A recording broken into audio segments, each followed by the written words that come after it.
Lindsay Cutshall and Jason Allen were a young couple who enjoyed spending time in nature. They found themselves on a secluded beach in California, where they snuggled in their sleeping bags and listened to the sound of the waves. They were excitedly planning their upcoming wedding and their future together. Both were deeply religious and spent time reading the Bible and appreciating the beauty of their surroundings. They even wrote about their happiness in a visitor's log at a nearby shack. Jason wrote about how wonderful his life was with Lindsay by his side, while Lindsay wrote about the beauty of the sunset and her awe at God's creation. Their shared faith had brought them together from the start when they met at Bible college. Jason, who was originally from Michigan, had a passion for outdoor activities and was skilled at guiding young people towards making good choices. He felt a strong calling to work with youth in a ministerial capacity. Jason used to tell his family that he didn't think he would ever get married because he couldn't imagine finding a woman who would enjoy camping with him. But then he met Lindsay, who was from Ohio. They hit it off immediately and were engaged just 6 weeks after meeting. Their friends and family were amazed at how well suited they were for each other. In August 2004, the couple was working at a Christian outdoor adventure camp called Rock and Water in California. They served as counselors, taught Bible studies, and worked as water rafting guides. With their wedding approaching, Lindsay had already purchased her white beaded wedding dress with pink flowers. Her father, who was a pastor, was going to officiate their wedding. Before finishing their summer jobs and returning home, they decided to take a weekend road trip to explore the Northern California coast.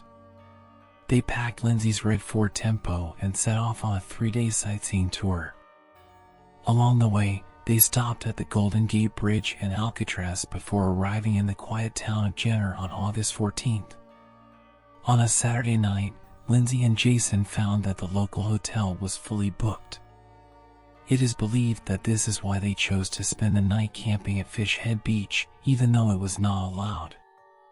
They parked their car close by and made their way to a secluded spot on the beach where they set up camp for the night. On Monday, Lindsay and Jason failed to return to work and their families had not heard from them.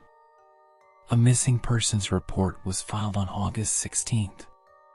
2 days later, while searching for a missing man stuck on a cliff near Jenner, police and a helicopter spotted 2 bodies in blood-stained sleeping bags on Fish Head Beach.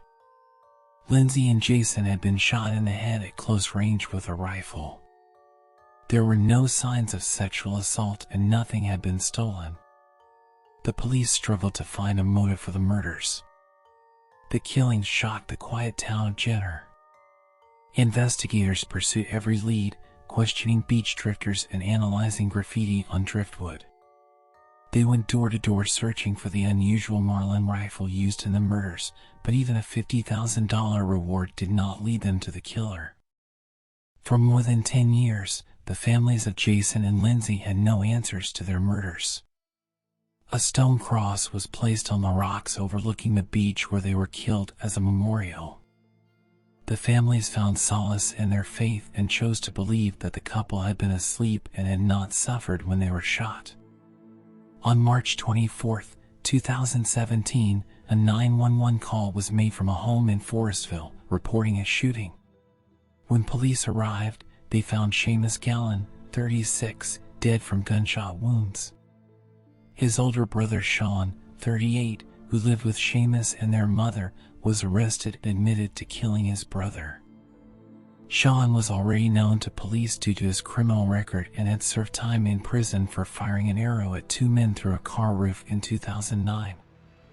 Sean was a self-proclaimed survivalist who often took photos of himself with homemade weapons such as bows and spears.